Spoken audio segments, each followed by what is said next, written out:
Sa dili pa mag-amputa. Hallelujah. Labing ganang doon mga Diyos. Ama na mo sa langit, Lord. Salamat, Lord. Intak na sa kapong paligad. Salamat sa iyong walang presensya. O Diyos, ang kami nag-atiman sa mata ko sa kanamong paligad. Saan di nga dakit sa baril natin, Lord, mapaligad. I decree, Lord God, ang mobilyon warren mo yun sa mga protection ni nga dakit in the mighty name of Jesus Christ. Takos ka nga dagon ko salamatan in the mighty name of Jesus Christ. Amen. Amen. May hapon sa tanan. Atong dagon atong nga Diyos. Atong awitan ang nga Diyos. Piling kumabalaka. Hallelujah.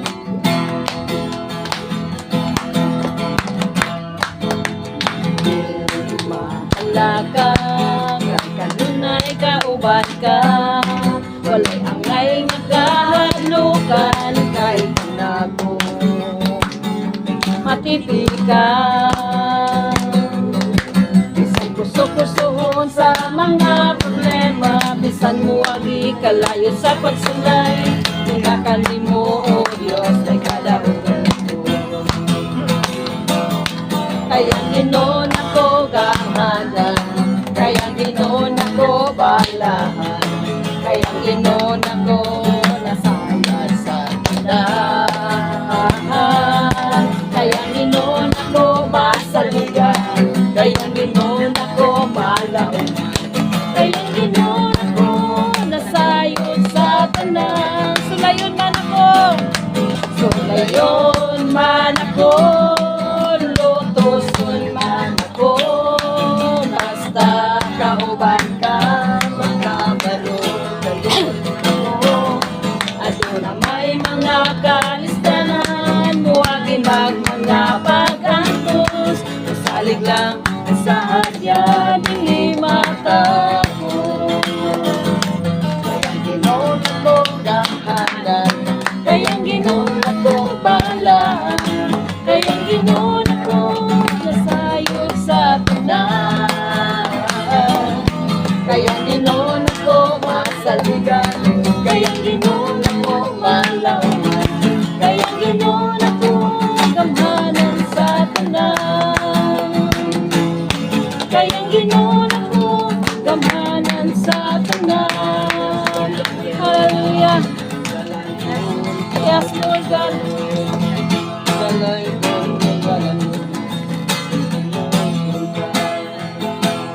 Hallelujah, Lord. Hallelujah. Kinangalan ka namin, Lord God, sa matag adlaw. Hallelujah.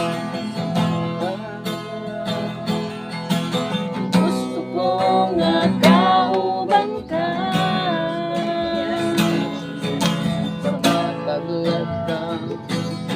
sa tanang buhat ko. Gusto ko nga kauban ka, sa matagal lang, sa matagal lang. Gusto ko nga kauban ka,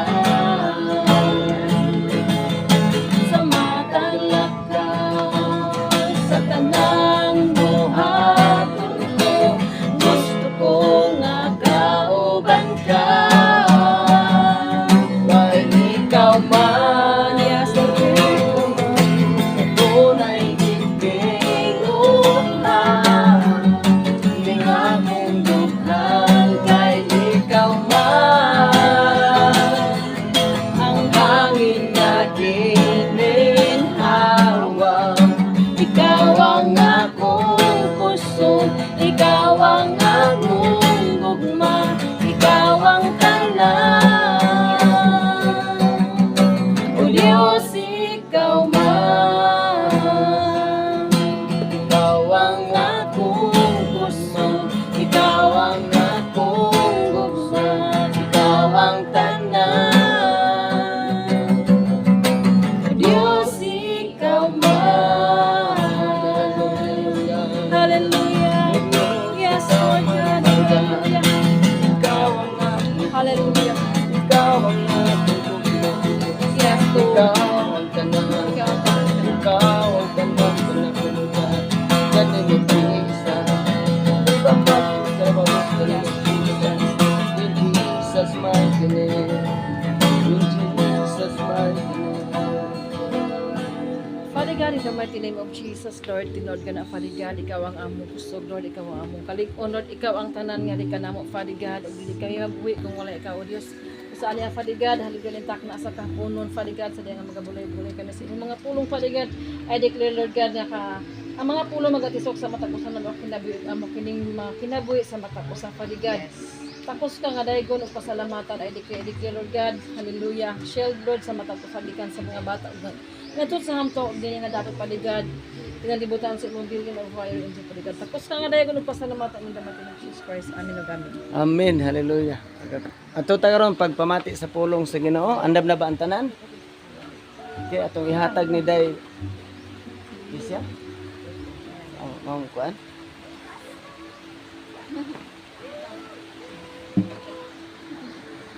Ni Day Isya.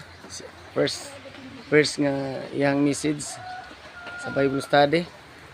Ihatag panahon. Ready na mo? Sige, pagkakpakan natong buhi nga Dios. Maghapon niyo tanan. Amen. Thank you for giving me a chance na ako'y makawali karon sa Amen. pulong sa Ginoo. So, ang before ta mo sugod sa pagwali sa pulong sa Ginoo, mag-ampo ta. Amen. Salagon ka Ginoo, daghang salamat karong kahaponan nga kami magatuon sa imong pulong ug makatagaan ko nimo og kaalam nga espirituhanon. Amen. Nga imo kong deklara sa akong kasing